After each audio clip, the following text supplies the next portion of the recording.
Let's talk freeze-dried food for a minute.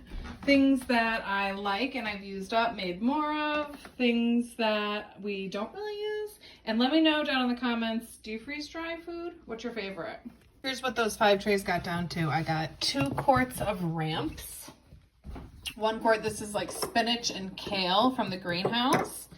And this is that sorrel. I don't know how you say this one. I just labeled everything and I gotta get the stuff put away. It's not the best thing to leave these out because they don't like the light. So put your freeze-dried items away. And I figured we would talk about freeze-dried food. First of all, the corn. We had freeze-dried a bunch of corn that was fresh from last season and it was like candy.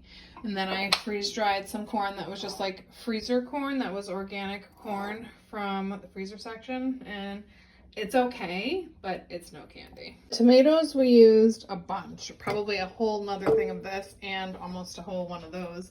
This celery is now store-bought celery. We used everything that was homegrown from last year and I replaced it with some organic celery when I found it on sale at the store, but I gotta get more celery started, and we did pink celery this year too. Next up is the green beans.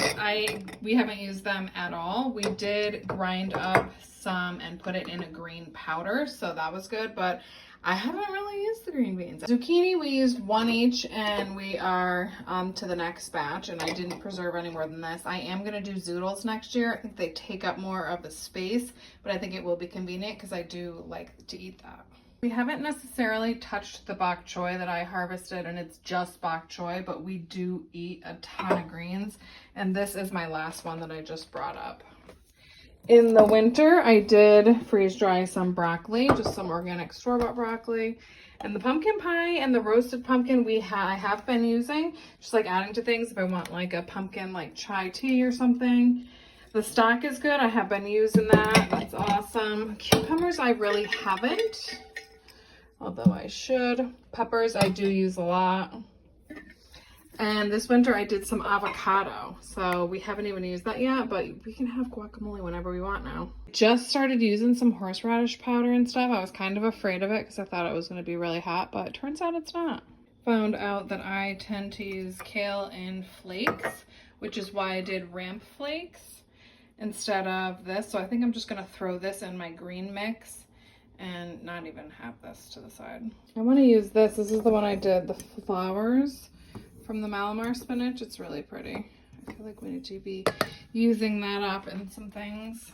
Onions are definitely my go-to, and I feel like you don't even need powder anymore because these just crumble so easily. You can just make your own on hand, and they're so much more flavorful.